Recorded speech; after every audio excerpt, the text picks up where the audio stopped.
On Tuesday's show, we covered Monday night's drone strike on the Sumud Flotilla in depth.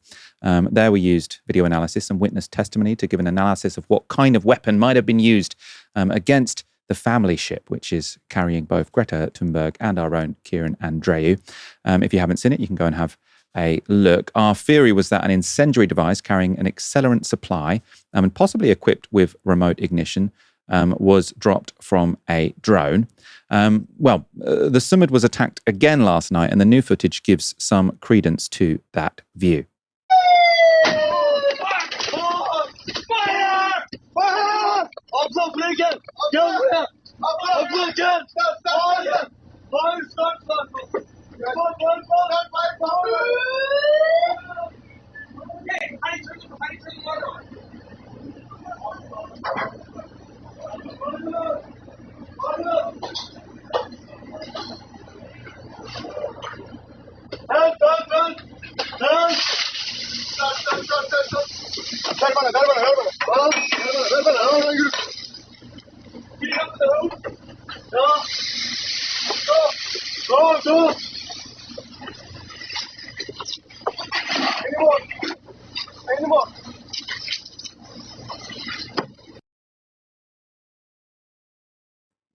Now, in terms of interpreting what you saw in that video, it is important to bear in mind the camera is set to film in the dark, so exaggerates the size of the blast.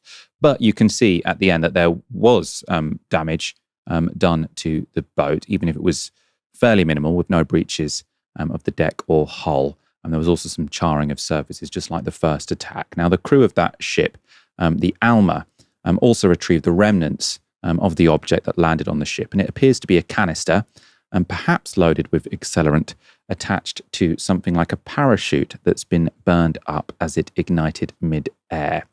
Nobody was hurt in either of the attacks, and Bellingcat has just published an article which essentially agrees with our analysis from yesterday. Barry, I will go to you on this because, the Tunisians or the Tunisian authorities sort of denied that there had been a drone attack. Obviously, the people on the boats think there was, and especially the images we've seen today of that object does make it seem as if there were. I've also seen sort of Israeli officials say that this flotilla is Hamas, and obviously, as soon as they call something Hamas, that means that they're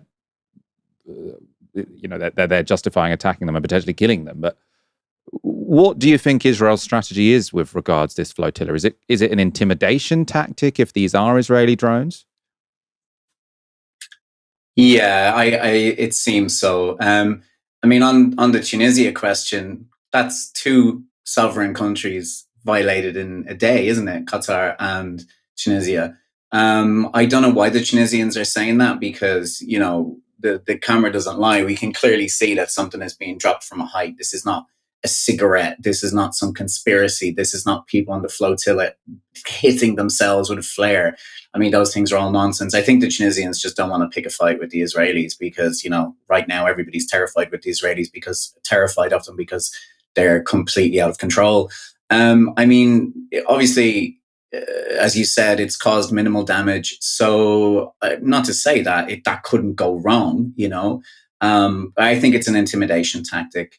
I do think it's incredible that they're doing that, though, on a boat with Greta Thunberg on board. Like, obviously, everybody in the flotilla is incredibly important. But, from a strategic point of view, if you hurt Greta Thunberg, one of the most famous people on planet Earth, then, you're going to expect some blowback. I think it's a dangerous thing for them to do. I think it's an intimidation tactic. And again, I feel like I sound like a broken record because with every new Israeli action, I just keep coming back to the concept of impunity. It's a terrorist state. It's a gangster state, as I heard Aaron say yesterday, acting with complete impunity and being given a blank check by the United States to do so. Let's see what they do next. And solidarity with all of the people on the flotilla who are pushing forward, including your very own, as you say. Oh my God, I just forgot his name. Kieran Andreou.